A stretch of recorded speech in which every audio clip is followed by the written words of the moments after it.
नमस्कार मित्रांनो, मी शेळके वकील. आजच्या व्हिडिओमध्ये महत्त्वाची गोष्ट आपण पाहत आहोत. मित्रांनो, हद्दीच्या वादाबद्दल वादीनं तहसीलदार यांच्याकडे अर्ज दाखल केला की सदरच्या शेजारच्या शेतकऱ्यांनी माझ्या हद्दीचा दगड काढून टाकलाय म्हणून.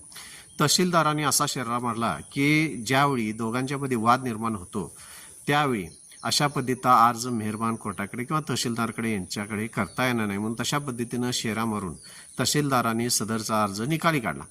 सदरच्या अर्जावर नाराज होऊन वादीनं दिवाणी न्यायालयामध्ये सदरचा अर्ज काढून टाकला आणि हद्दीच्या खुणा कायम करण्यात यावं म्हणून दिवाणी न्यायालयाकडे दाद मागितली. त्यावेळी दिवाणी न्यायालयानं सदरचा अर्ज न्यायकक्षेत दिवाणी चालण्यास पात्र नाही म्हणून सदरचा अर्ज फेटाळण्यात आलेला आहे. त्यासाठी महत्त्वाचं एक सायटेशन आपण कर्नाटकमधील पाहत आहोत. मित्रांनो, बसवप्पा विरुद्ध तहसीलदार दावणगर व इतर 2002 AISC 2577 कर्नाटक हे सायटेशन ह्या गोष्टीसाठी महत्त्वाचं आहे. कारण ज्या दिवाणी न्यायालयामध्ये हद्दीबाबत जर वाद निर्माण झाले असेल आणि आपण अर्ज दाखल केला असेल तर सदरचं प्रकरण न्यायकक्षात दिवाणी न्यायकक्षाच्या अंतर्गत येत नसल्यामुळे सदरचा अर्ज फेटाळण्यात आलेला आहे.